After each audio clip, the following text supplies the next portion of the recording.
I will say I have sat down personally with Mark Zuckerberg. I talk about this in the book. He came to see me back in September of 2019, I believe it was. I found that meeting much more interesting because that was a face-to-face meeting in which he was really trying to change my view about Facebook. Mm-hmm. I mean, I think that's why he came to see me. This was in Washington in my Senate office, and he came to see me, and he really tried to convince me that Facebook should be kind of a national champion, that we needed Facebook to be big and powerful in order to take on communist China. And he really went on and on about this for quite some time. When I turned the subject to the question of monopoly, he got much less interested in the conversation. And, said, well, I mean, we're not a monopoly. We don't. I said, okay, well, if you're not afraid of competition, why don't you sell off Instagram and WhatsApp? I mean, you bought them so that they wouldn't compete with you. Mm-hmm. You didn't start them. You bought them. Why don't you spin them off? And that made him very angry. He was very offended by that. He thought that was a ridiculous suggestion. And I said, well, that's because you're committed to your monopoly. I mean, you don't want competition. You want to be able to control the whole show. And that's really the problem with these companies.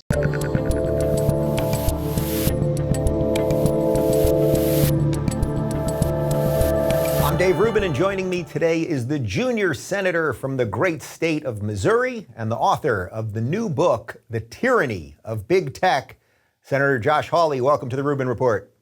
Thanks for having me. Senator, what are the chances that this video is not going to be algorithmically depressed by YouTube? Do we have any chance that anyone's going to see this thing?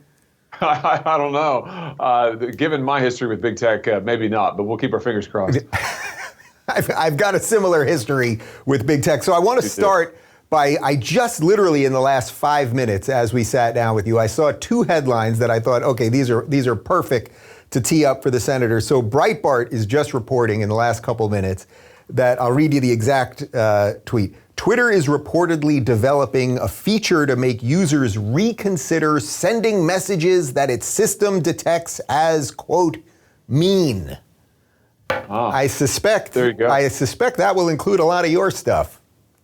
Well, I suspect what will happen is, well, first of all, if they actually enforce that, wouldn't that shut down all of Twitter? I mean, I thought that's it for Twitter. That's what Twitter seems to subsist on. But of course, in practice, I'm sure that will mean that conservatives and libertarians, that their tweets are all silenced, and the left can go on with the hate mongering as long as they like. That's usually how it works. Yeah, that pretty much is it. And then this other one, which it seems obvious, and I actually warned that this was going to be coming.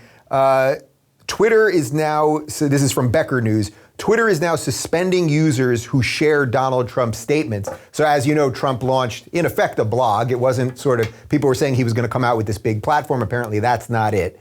But he launched this thing with just buttons that could send stuff to Twitter and Facebook. Now they're actually deleting accounts that just link to his stuff. Yeah, that's just it's unbelievable, and their determination to completely silence and erase and cancel the former president of the United States. It's just shocking, and the fact that they have the power, the monopoly power, to do this and to get by with it, and that there's nowhere else the former president can go. I mean, think about this: former president of the United States had 78 and 80 million followers or something on Twitter, and many more on the other platforms, and there's no alternative for him to go. He's got to try and create his own thing. I mean, that tells you something about the monopoly power of these companies. Okay, so let's start right at the heart of it, because you are a constitutional conservative. And at least as far as I know, we're still governed by the Constitution, although I'm not quite sure these days. But I know that a lot of people, every time you say, okay, we've got to do something about big tech, they say, well, what do you mean? They're private companies and we should just leave them alone. What is your argument against that? Well, listen, a monopoly is a threat to the free market and also a threat to liberty. I mean, this is the problem for those of us who believe in free market capitalism, is that monopoly stifles competition. Monopoly raises barriers to entry, raises barriers to new entrants into the market, slows down innovation, and of course gives the holders of the monopoly incredible power in politics. And we're seeing that now with these big tech companies. So I would just say to those who consider themselves defenders of the free market, to those who consider themselves defenders of capitalism, that it is incumbent upon us to dismantle monopolies so that the market can function, we can have more competition, consumers can have more choice. Bottom line politically is our framers understood monopoly and liberty do not go together, and we've got to recover that understanding. Do you think in some sense, though, the ship has just kind of sailed here? You know, I covered all the hearings. Obviously, you were very involved in all of those. And when Trump was in power, there was this idea that, oh, maybe something's going to happen. But at this point, Biden's in charge and the Democrats are in charge. And it's like, well, why would they do anything on this stuff? Because it's helping them. Yeah, there's no doubt. I think the Democrats have really fallen in love with the monopoly power of these companies. And if you listen to those hearings and cover them as you did, what you hear over and over is the Democrats saying the companies ought to censor more. Yeah. They ought to use their power more aggressively. I mean, they're no longer worried about the concentration of power. They're basically cheering the companies on and then threatening to regulate them if the companies don't get more censorious, which is sort of hard to imagine. But I do think that the Democrats have really given up on the monopoly question because they've come to love it. But that doesn't mean that the conservatives have to. I mean, we have to now more than ever get back to our founders' understanding that monopoly and liberty are not compatible. And what we need is more competition. What we need is to return power and control to the American people. That includes control over your own speech, control over your own personal information, your personal data. And I think we've got to be bold in pushing forward reforms and legislative proposals that will do that. Why do you think Trump didn't move on this? You know, there was this threat of doing something about Section 230 of the Communications Act that we've covered a million times before, but nothing happened. What do you think was the holdup there? I think that really the White House didn't get focused on it, and the president, I think, did not begin to really push it until it was in an election season, and it was very hard then at that point to galvanize Congress into action. But also, the real sticking point was never the White House. It was always Congress. And a lot of, listen, when I came to the Senate just 2 years ago, and I began proposing to reform, overhaul Section 230, to break up these monopolies, I couldn't find very many takers on my side of the aisle. I mean, there were very, very few Republicans who wanted to be associated with that or involved with that. And so I think you just didn't have a lot of enthusiasm, and that's because Republican elected officials were a lot of the times out of step with their own voters. Their own voters are saying, wow, these companies have too much power. They are radical left. They are censoring speech. They are shutting down our speech in the democratic process, interfering with it. But you said Republicans who weren't willing to move on it. I think that is changing. But as you say, the last 2-4 years were really a missed opportunity for Republicans in that respect. And now we've got to make up for lost time. And we can do that by being bold with our thinking, bold in our proposals, and go to the American people with an agenda to trust bust here in the 21st century. But do you fear that now that the Democrats are in charge, that if they were to do anything about all of this, that it would actually just be worse? Because you made the point. They were basically saying, hey, if you guys don't regulate speech, we're going to punish you. I mean, that's basically what AOC said to Zuckerberg. And he pretty much was like, well, I can't do that. I'm not God. But now that they have the power, like, it's hard for me to envision basically them using that power to expand freedom. Yes, I agree with you. And I think this is one of the reasons why I'm very, very skeptical of increasing government regulation over the companies, especially the way the Democrats want to. You know, Democrats want to further regulate the speech content that's on the web and that's on these platforms. I mean, that's what they really want to do. And they want to tell the companies that you need to define this as offensive, and you need to define that as threatening, and you need to take down this. That, I think, is exactly the wrong way to go. We don't need less speech. We need more speech. We don't need more political control. We need less political control and more freedom on the internet and everywhere else. So I think that the way to go is not to increase the government involvement, but to break the companies up. I mean, let's get the free market involved again. Let's get some competitors in that space. And the other thing I would say is let's give people the right to sue these companies, these monopolies, if they get deplatformed and they're treated in bad faith. You know, it used to be, I mean, it still is true in every other walk of life, every other industry, that if a company violates its contract with you, you can sue them. Well, with big tech, you can't sue them if they violate their terms of agreement because the federal government protects them, immunizes them. That's Section 230. I think we ought to withdraw that and allow people to sue if they're treated in bad faith by these companies, if these companies violate their terms of service. I think that could be a game changer. Can you talk about what actually breaking them up would look like? Because I've seen a lot of my more libertarian friends basically say that is the answer. Like they've just sort of hit the end. They got to the end of the road and it's like, all right, we don't really like to do this stuff, but I think they're kind of with you. It's like we have no choice. What does that actually mean? So, okay, we're going to break up Twitter. Like, what does that really look like? Well, here's where I would start. I would start by making these companies spin off all of the various industries that they've tried to consolidate under their control. So, for example, Amazon. Amazon has the dominant e-commerce platform in the world. We're all familiar with that. It also, though, has a major share, if not a controlling share, in the cloud. That's AWS. It also has its own retail line of products that it sells on its own platform using information from competitors. They shouldn't be able to do all of these things at once. I mean, this is really what used to be called a conglomerate merger, where you have this massive conglomeration of industries under one set of hands under one control. I think we ought to make them spin those companies off by just saying in law that they can't combine these different industries into one giant tech company. Almost all these tech companies do it. I mean, Google does the same thing, right? Google has search, of course, the dominant search platform in the world. But Google also owns the advertising, the digital advertising sphere at a monopoly level, such that if you want to advertise anything on the internet, you've got to go through Google. We should make them spin off those businesses, sell them off. Facebook, WhatsApp, Instagram, they should have to sell those off. So that when I think about breaking up big tech, that's where I would start. Let's reverse this conglomerate mergers that big tech has done and performed by gobbling up all of these other companies. And let's begin to reintroduce some competition. So you don't think we can send a couple government bureaucrats into the Google offices to look at the algorithm and fix that thing? Is that what you're saying? I think that that's the kind of expertise. I don't trust the federal government to do much of anything. I certainly don't trust them to try and fine-tune these companies. And I would say that what that really amounts to get serious about it, is that really amounts to a form of corporatism. Mm-hmm. That's when the government says to big business, you know what, why don't we partner up? And we'll work hand in glove and we'll work together. That's what the Democrats want, I think. The Democrats have become corporatists. They want to see this alliance between big business and big government.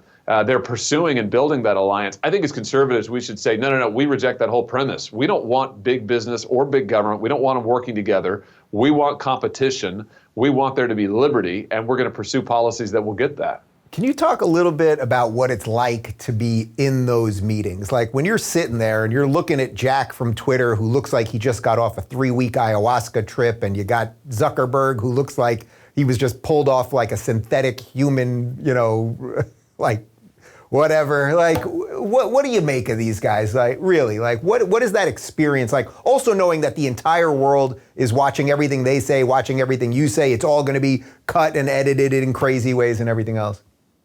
I've actually found that their appearances before the committees, in my case, it's the Judiciary Committee that they've appeared before a number of times, tend to be very, shall we say, unenlightening. They don't, and you know this. Yeah. You covered it, you commented on it, you analyzed it. They say nothing over and over and over again, and they try to say nothing in new and more interesting ways. And I personally think that those hearings have a value in putting questions to them and exposing the fact that they prevaricate and obfuscate and sometimes just outright lie. That's the value. But in terms of actually extracting information, they don't give you anything. I mean, there's really little value there. I will say I have sat down personally with Mark Zuckerberg. I talk about this in the book. He came to see me back in September of 2019, I believe it was. I found that meeting much more interesting because that was a face-to-face meeting in which he was really trying to change my view about Facebook. Mm-hmm. I mean, I think that's why he came to see me. This was in Washington in my Senate office, and he came to see me, and he really tried to convince me that Facebook should be kind of a national champion, that we needed Facebook to be big and powerful in order to take on communist China. And he really went on and on about this for quite some time. When I turned the subject to the question of monopoly, he got much less interested in the conversation. And, said, well, I mean, we're not a monopoly. We don't. I said, okay, well, if you're not afraid of competition, why don't you sell off Instagram and WhatsApp? I mean, you bought them so that they wouldn't compete with you. Mm-hmm. You didn't start them. You bought them. Why don't you spin them off? And that made him very angry. He was very offended by that. He thought that was a ridiculous suggestion. And I said, well, that's because you're committed to your monopoly. I mean, you don't want competition. You want to be able to control the whole show, and that's really the problem with these companies. Do you have some sympathy for these guys when they're testifying? Like Zuckerberg, in that moment when he kind of said, we just can't do all of this stuff. That's what he said to AOC. I actually kind of sympathize with the guy. I know it's hard to sympathize with these people, but at some level, they start these tech companies. I don't think they're all evil necessarily. I think they get lost in their own thing, and it's almost an unwinnable position in a bizarre sense. But do you have any sympathy for him? I don't tend to be very sympathetic when I'm getting lied to, and I do think that they have deliberately misled Congress many times, and would do it and will do it if you let them get by with it. I will say that, though, sometimes depending on who's questioning them, you do actually feel a little bit of sympathy. I mean, some of the questions that they have to answer are really ludicrous and ridiculous. Yeah. But on the whole, my view is these guys are billionaires. They're not stupid people, as you point out. These are very capable people. They didn't get to where they are by being dumb. I mean, they're very smart. They're very accomplished. And they can certainly hold their own. So I tend not to feel too sorry for them. I wish they'd be more forthcoming. I wish they'd be a little bit more honest. But at the end of the day, we can't look to any one CEO's personal characteristics, personal character traits, and hope for the best. What we've got to do is make decisions about the structure of our economy. And when you have monopolies who are actively suppressing competition and actively trying to control speech, that's a problem. And it doesn't really matter who's in charge of the company. What matters is what they're doing as a company and their power, and we've got to do something about that. Yeah. Do you sense that also some of this is that they can use a lot of linguistic tricks to get out of all of the legal stuff? So they'll use phrases like deboosting or shadow banning or unbiasing, all of these things that they mean something, but they mean different things to different people. So I've had Jack from Twitter tweet directly at me in response to me say, "We don't shadow ban." Well, it's like, we all know that you shadow ban, but he may, in his mind, just have a different definition of what shadow ban is. So they make up words so that they're never really on the hook for anything. That's right. This has happened repeatedly. It was interesting in the hearing, the last hearing where these folks came before the Judiciary Committee was, I think, in November of 2020, so just a few months ago. And shortly before that hearing, I had a former employee of Facebook, a whistleblower, come to my office and say that he had information he wanted to share about Facebook's censorship practices. And I tell some of this story in the book. And one of the things he revealed to me and revealed to my staff was the existence of an internal Facebook platform called Centra, which allows the company, it's like a souped up surveillance platform, and it allows the company to track their users across multiple different platforms, including across different usernames and aliases, and to track their posts, to track their internet activity, to track what they're doing in different countries, their geolocation. I mean, it's extraordinary. And he shared with us screenshots of this platform in use with particular individuals. It was amazing. So I get to the hearing, and I asked Zuckerberg about this. He was clearly very surprised to be asked, but he initially tried to deny it by very carefully choosing his words and saying, "I'm not familiar with any such tool by that name." Plausible deniability, right? Yeah, wait a minute. I said, "So are you telling me that it doesn't exist, or are you telling me that you call it something else? I mean, what is it you're trying to say?" Eventually, by the way, Facebook admitted they do have that tool, and it is called Centra. So he was wrong on all counts, but he engaged in this back and forth with me where he was desperately trying to thread this needle to not outright deny it, but to suggest I was wrong. And that's what they do all the time. Does anyone go to jail after any of these things? I mean, I know not Zuckerberg or Jack Dorsey from Twitter, but like when they do that sort of pretty much lie thing, does anyone ever get punished for lying to Congress anymore? Is that a thing? Not really. No, not really. I can remember a time that a Google executive testified also before the Judiciary Committee, and I was asking him about the tracking that Google performs on its Android phones. And I said that, even if you turn off the location services on your phone, it still tracks you, right? And he initially outright said to me, "No, that's not accurate." I said, "Really?" And so we started walking through it. And I said, I thought that even with location services off, the Wi-Fi function on your phone still scanned for other Wi-Fi in the area, still made a note of it, still stored that information, and still communicated it back to Google. And then he said, "Oh, well, yeah, that's true." I said, "Well, so it's still tracking you." At which point I said, "Well, I wouldn't use the word tracking." I mean, so there you go. I mean, where it's this constant game to get them to be honest with you, sometimes about the most basic stuff. I mean, I often think that these tech folks, when you put them on the stand, if you put them under oath, if you asked them if the sun was shining outside, they would prevaricate. Say, "Oh, well, define sun." Yeah. So that's how these hearings go. Do you think some of your involvement of this is not only because I know you actually care about the Constitution and freedom, and I want to talk about lockdowns and a lot more, obviously, but also because you're younger than the average senator, and partly what we have going on here is a 78-year-old president And I'm here in California, I got like a 106-year-old senator in Feinstein. Like we have these old, and I don't mean that to be ageist, Pelosi. We have these old, and even Trump was 74. He would be 75 right now if he was president. That baby boomer generation is just hanging on to power too long. And now there's these new industries and they don't know how to react to these things. I do think there is a generational component to this. I think there's no doubt about it. And I can tell you just from my experience in questioning on the Judiciary Committee, there were multiple times where I would be asking a line of questioning that this is really not earth-shattering stuff. I mean, this is even about location services we were just talking about. A lot of people know that. But I was asking some of these questions, and I had older colleagues who just aren't familiar with these technologies, right? Yeah. They just don't. I mean, they probably do have an iPhone or an Android, but they don't really use it that much. They use it to make calls. That's it. You know, their staff does a lot of the other stuff. And I had them come up to me afterwards and say, "I've never heard that before. Is that true? I wasn't aware that any of this was going on." And that's been a pretty common response. I think that's just generational. I think that they're not as familiar with this technology, and that's one of the reasons why in these hearings, you've really seen, especially a couple of years ago, you could really see the tech executives tie up members of Congress in knots because the initial question might be pretty darn good from a senator or congressman, but then the response, they just wouldn't know how to respond, and the tech CEO or executive would give a prevaricating response, and then there was no follow-up. There was no way to untangle that web that they had just spun. So I'm glad that as more people get focused on this and spend more time getting prepped for this, I think Congress is getting better at doing oversight. But to go back to an earlier point, we can talk all we want about oversight hearings, lots of talk. We have to do something. We can talk all we want, but the time has come to do something about this. And the book that's partly what this book is about. Yeah, okay, so we're sort of dancing around all the topics in the book, but let's talk about the book. So it's called The Tyranny of Big Tech, and ironically, the book almost didn't get published. Can you explain what happened there?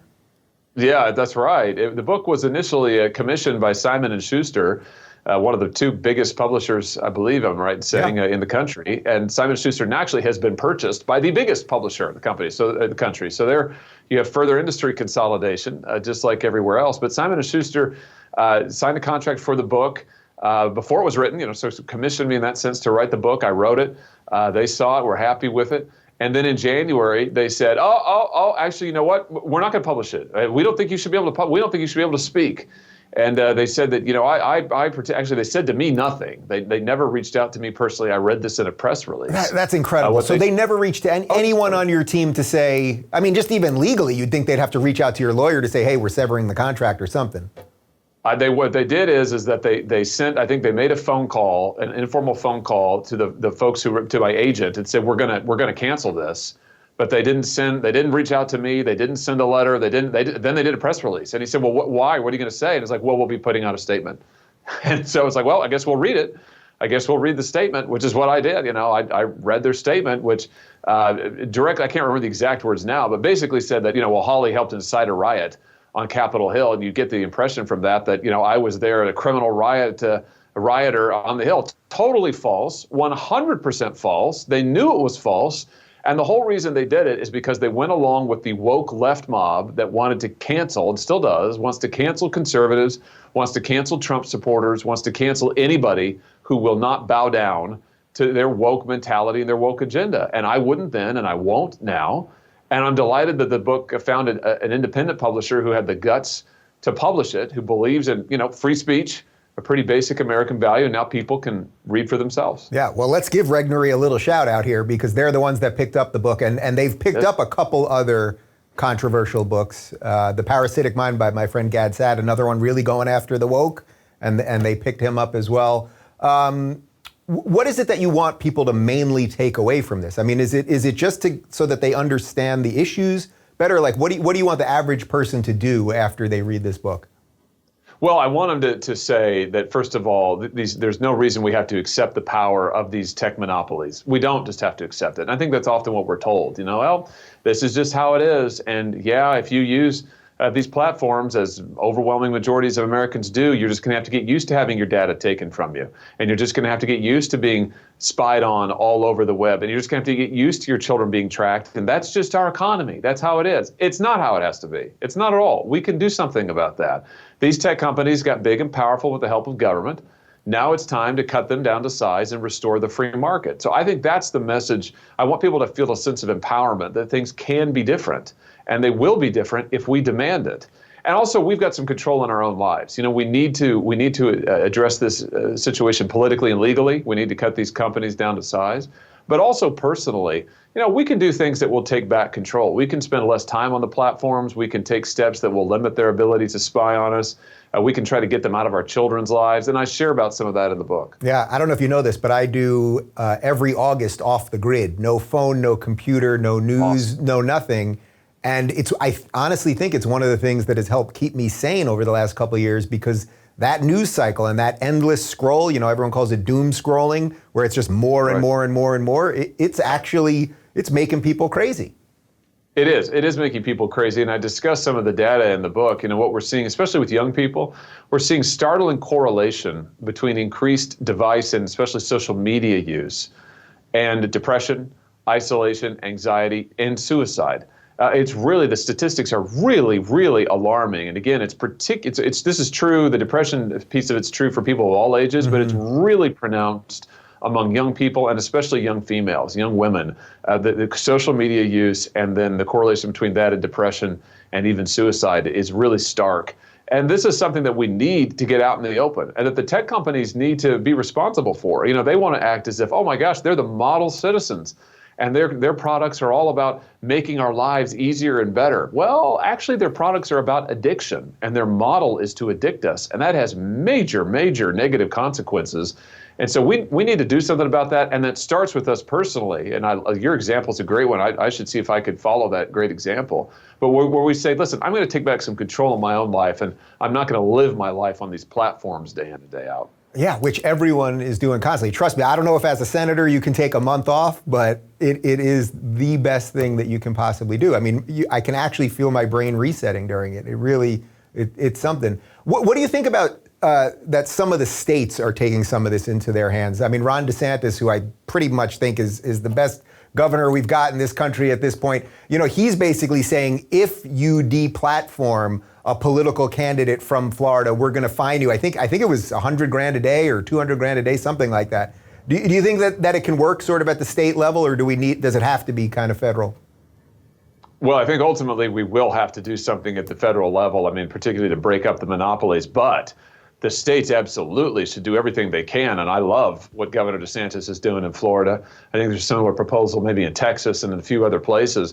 And I used to be Attorney General of the state of Missouri. That's what I did before I was in the United States Senate. And in that capacity, I filed an antitrust investigation, the first of its kind in the country, against Google and Facebook both.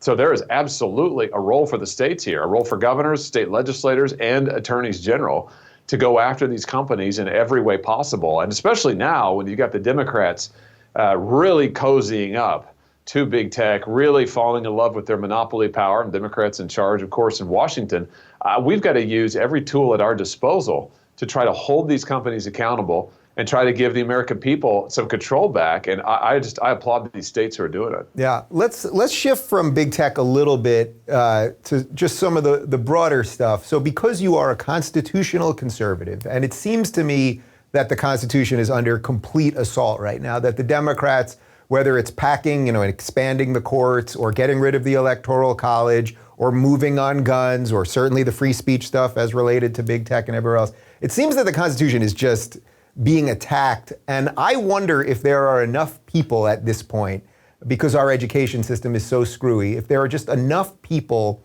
who will stand up and fight for it because they don't even know what they're fighting for anymore.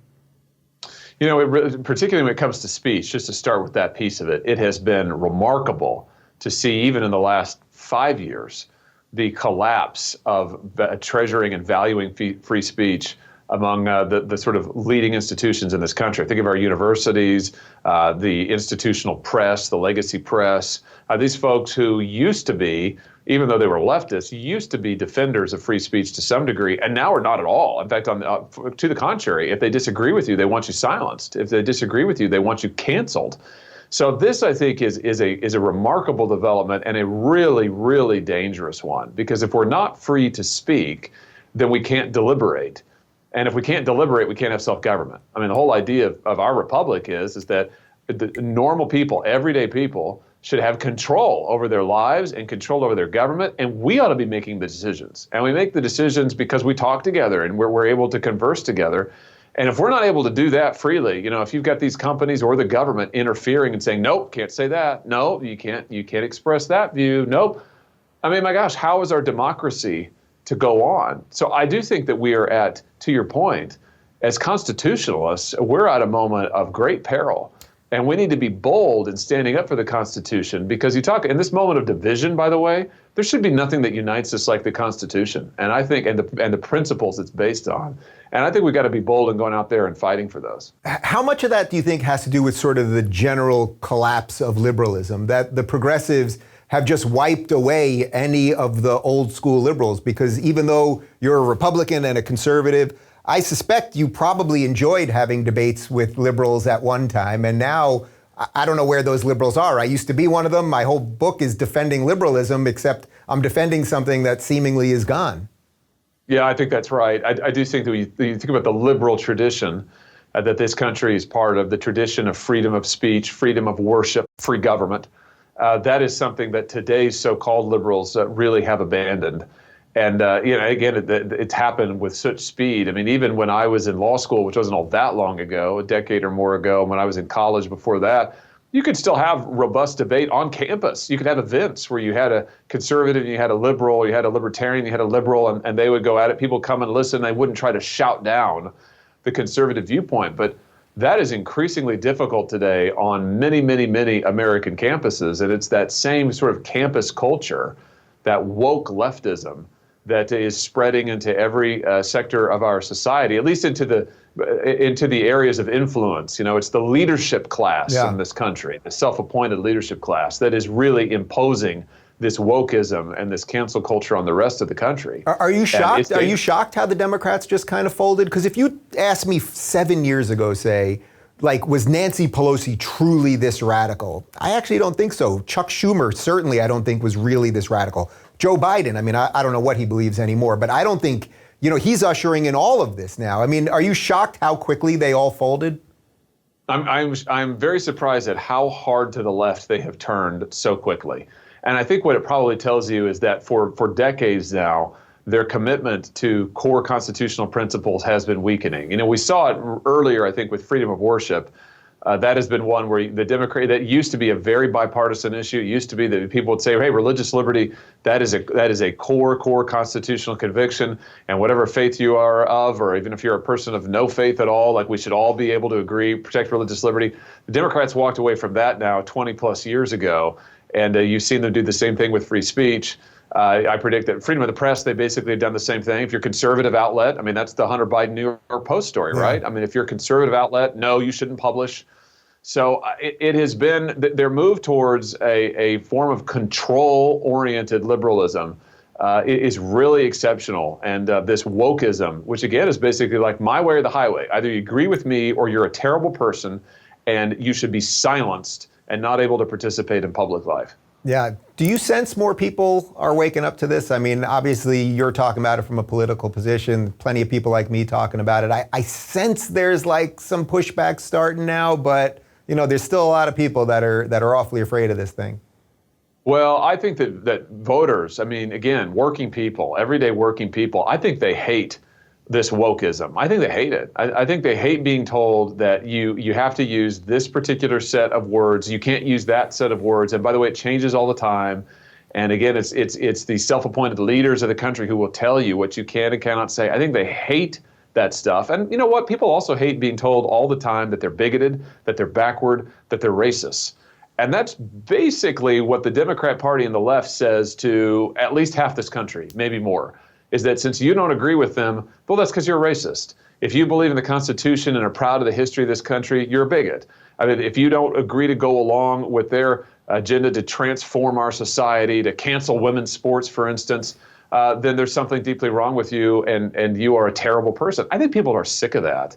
And this is frankly one of the reasons I think President Trump became president, is because he was willing to call it out, and people said, oh, thank you. Someone who is willing to stand up to this nonsense. And I don't think that's changed. I think even folks who would identify as being more liberal, they say, I don't agree with this wokeism and this effort to control speech and ideas. As I always say, defending my liberal beliefs is becoming a conservative position. It's a very odd time we live in. Let's shift a little bit to some of the other things going on here. So we still, I suppose, according to the infallible Fauci, we are in inning 6 of the pandemic. That's what he told Wolf Blitzer a couple days ago. What should the average person feel about the pandemic at this point and the government response to it? Well, I mean, here's the thing. You hear more and more people in Washington complaining about the fact that there aren't more Americans who are getting vaccinated. And part of my response to this is that if there's not going to make any difference to anybody in their daily life if you get vaccinated or not, why would somebody go get vaccinated? Exactly. Now, listen, I mean, full disclosure, I'm vaccinated. I recommend people get vaccinated, but it's their personal decision, right? It's a medical decision. People got to make that decision for themselves. And if your message to them is, yeah, go get this vaccine, does that mean that I can take off my mask? Nope. Does that mean that I can get together with the extended family? Nope. Does that mean I can go to a full-scale sporting event? Nope. Then like, well, okay, well, what's the point then? I just think that you can't have it all ways. And they're just this fear-mongering. I saw this hilarious article, I think it was in the New York Times not long ago, where the Times was wondering, why is it that people are so afraid of COVID-19 and have all of these irrational fears about it? And I thought, I don't know. Why do you think? Maybe it's because of your hysterical, irresponsible coverage for months and months, over a year now, where you are not content to just report the facts to the American people and inform them, but you really want to control them. And I think that's what I hear from folks at home, is they say, we just feel like we're constantly being controlled, that the government wants to control us. They want to control our behavior. Just give us the facts. Tell us what the real situation is.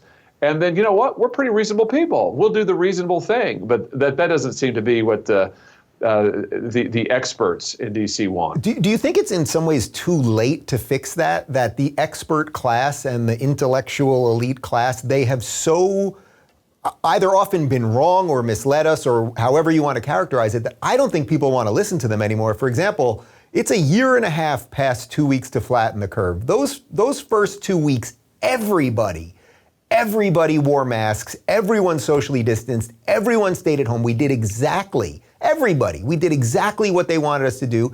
Now we don't even talk about that phrase anymore because it would sort of show how ridiculous this all was. Yeah, and the goalposts have constantly moved. I think to your question, has the leadership class ruined its credibility? Yes, they have. I mean, this is part of what we see going on in the country right now, is that everyday, normal, working people, they don't trust the leadership of this country. And that's not just the political leaders, the elected leaders. They don't trust people in the leadership class, the media, the legacy media, the press, the leaders of the major corporations. They don't trust them because they think that those people, A, live differently than the rest of the country, B, don't understand the rest of the country, and C, want to control the rest of the country. And you know what? They're pretty much right on A, B, and C. I mean, that's pretty much true. My view is that you hear all the time, usually from the experts, about how, the typical American and the typical American worker, doesn't work hard enough, isn't well educated enough, isn't willing to take the tough jobs. I don't believe any of that. I think that's exactly wrong. The typical American is the hope of this country. The problem is with the leaders in this country. The problem is with the leadership class in this country, and they are desperately trying to hold on to their power while telling everybody else what they can and cannot say and can and cannot do with their lives. And I think people are sick of it. Where are you guys in Missouri at right now in terms of lockdowns and regulations and all that stuff? Well, we never had actually a statewide mask mandate. We have a Republican governor, and he said, listen, I'm going to give the local states the local cities and counties the ability to make their own decisions on masking and so forth. And I thought that was the right decision. So we never had a mask mandate in the state of Missouri. And now those counties that did have a mask mandate, most of those are now gone, or at least they're significantly relaxed. And our numbers continue now to be very, very low. And the vaccine deployment is going forward. More and more people are getting it. So I thought that my state actually took a very sensible approach to this, which was give people the facts. Put it out there. What's the infection rate right now? What's the total number of cases? How many people have recovered? And break it down county by county. Let people see all of that. Let them make their own decisions, and then let local municipalities make their own decisions. I thought that was a pretty good move. Is part of the problem, though, that half the country just doesn't see that? I mean, if you're watching MSNBC, you are not going to see that the numbers are incredibly low in Florida. You're not going to see they're low in Missouri. You're not going to see they're low in Tennessee. And you're not going to see they're low in Texas. So people don't see it, and then they go, oh, well, it can't be true. If you can't see it, you can't know it's there. Yeah, I do think that's a problem. And this is where the irresponsibility of much of the legacy media, the lefty media, really, I think, comes into play.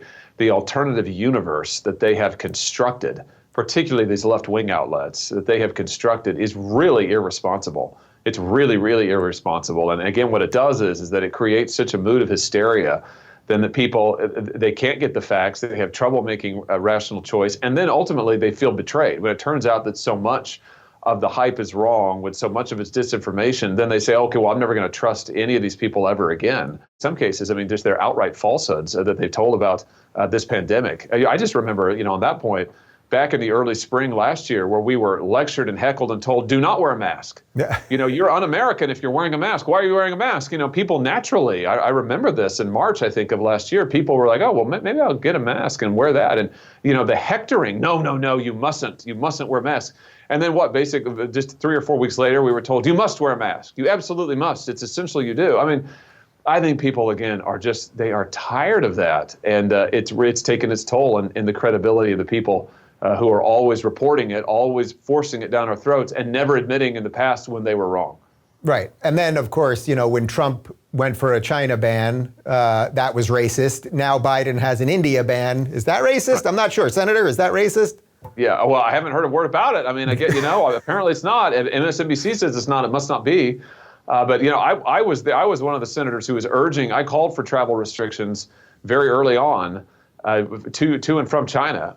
And in fact, I may have been one of the first senator to do so. Certainly one of the first. And I urged the president to pursue that ban and to enact those travel restrictions. It was absolutely the right call at the time. But all the Democrats were. This is ridiculous. It's fear-mongering. You remember that? Oh, it's fear-mongering. And then these same people a month later, Trump hasn't done enough. He never took this seriously. I mean, it's just, if it's not one thing, it's another. And again, this is why they bear a lot of responsibility, I think, for the inaccuracies and for the outright falsehoods in some cases that they perpetrated. Yeah. So since you do care about that old piece of paper that set up this country, I thought maybe you could explain. I talk about it a lot on the show, but I think you'll be able to explain it pretty clearly. The difference, the sort of guarantee of the Constitution of equality versus what the left is now pushing on us, which is equity. Well, listen, I mean, the equality guarantee is that as citizens, we have the same rights to stand before the law and to participate in our democracy as any other citizen does. And the country is founded on this premise in many ways. And this is sort of our core bedrock guarantee that, you don't have to be born to a certain family or born in a certain zip code or have a certain amount of wealth in order to matter in this country. And we think that every person matters. I look back to, Thomas Jefferson has this great phrase where he says that cultivators of the earth, farmers, are the most valuable of citizens. Now, I come from a farming family, so I heard that a lot growing up, and I tend to agree with it. But it was a revolutionary statement at Jefferson's time because, if you look back in human history, people who worked with their hands were usually dismissed. I was like, that's manual labor. That's for people who can't get educated, who aren't smart. And the idea that manual laborers would have a role, would be a citizen and would have a role in democracy, I mean, absolutely not. The Romans, for instance, the Greeks, they would never have allowed that. Our country is premised on the idea that folks who work for a living are valuable and that everybody should stand as an equal before the law. And it's the law that should rule, the law made by the people, and not any particular person or group of people. So that is a long answer, I guess, to what I think our core constitutional commitment is. What the left wants, though, now is identity politics. I mean, what they want to say is that they want to define this group, that group. They want to put Americans, they want to divvy us up by race. They want to divvy us up by identities that they will construct, that the left will construct. They'll tell us which identities are legitimate and which not. And they want to divvy us up along those lines. And they want to pit one group against another. And that's what they are doing. That's what a lot of this woke agenda is. That's what a lot of this critical race theory agenda really and movement really amounts to. And that I would submit to you is severely damaging to the kind of equality that the Constitution actually guarantees. Have you seen this bill? I think it's just circulating in the last little bit. It has something to do with the COVID relief bill, where they are actually going to help farmers of color before they help white farmers. Have you heard about this? Yeah. In fact, that's law. I mean, it actually is the law now? I mean, it is the law of the land. Yes, it is the law of the land. So what do we do? What do we do? Systemic racism is here. Bill. Yeah. Yeah. Oh, it's here and in force. Absolutely. It was in the last COVID relief bill, and I tell you, this stuff it's just really extraordinary. I took a lot of heat for being the only Republican in the Senate to vote no on what was called the Asian American hate crime bill. It was Senator Hirono's bill. This is a few weeks ago. The reason I voted no is because it didn't have anything to do with hate crimes. Those are already illegal. It gave the Department of Justice the power to define hate incidents, which is offensive speech. Yep. So it gives the government the power to decide, well, this speech is offensive, that speech is offensive, and then it gives DOJ the power to help states and local governments track it and monitor it and create a database. I was like, this is crazy. I mean, this is a major First Amendment problems here. So I'm against hate crimes, but I'm not for the government censoring and defining and tracking speech, for heaven's sake. So this kind of thing is becoming more and more common, and we need conservatives and constitutionalists to call it out, to stand up and have the courage of their convictions. Do you think the legal system is the only thing that fixes that? Like, to me, that being a part of the package, as you're saying, it is law now. I mean, I just heard just this morning that there is a farmer who is now going to sue. So I guess I must have in fact known that it had been passed. But there is a white farmer who's going to sue because he is not, by the color of his skin, going to get the same relief as another farmer because of the color of their skin. Is the only recourse really that it has to get to the courts, and then basically we have to pray that the courts do the right thing?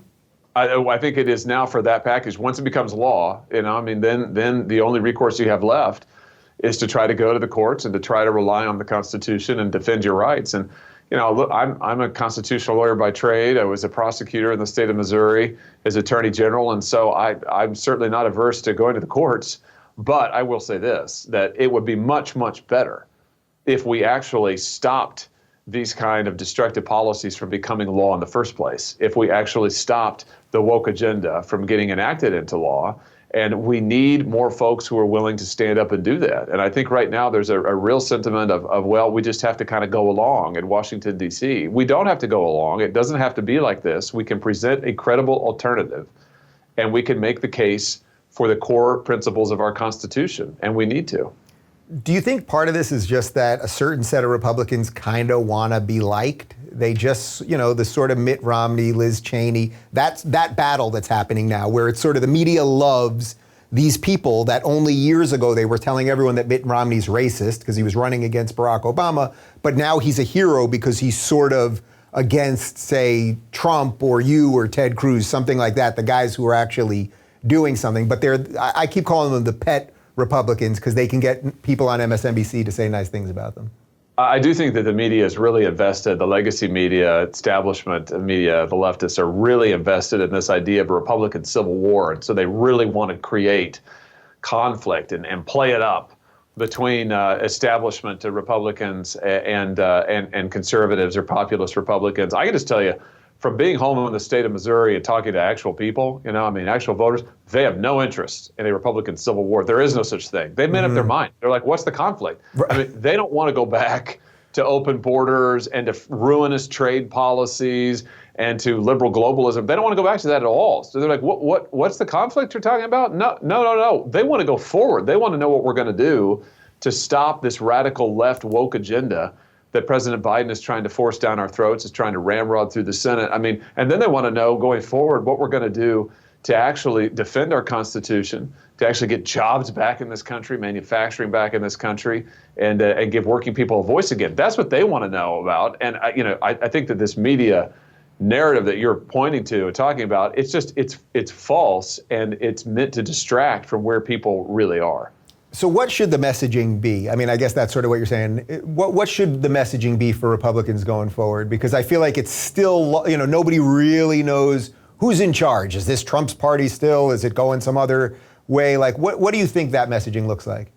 Well, I think we ought to listen to our voters. I think what our voters want is they want us to be a pro-worker family, a pro-worker party, rather, that we are for working Americans, that we are going to work to get good jobs that pay good wages for folks right where they are, that you shouldn't have to move to a foreign country in order to get a good job, that you shouldn't have to move halfway around the country to get a good job. We need to be the party of working people. We need to be the party of families.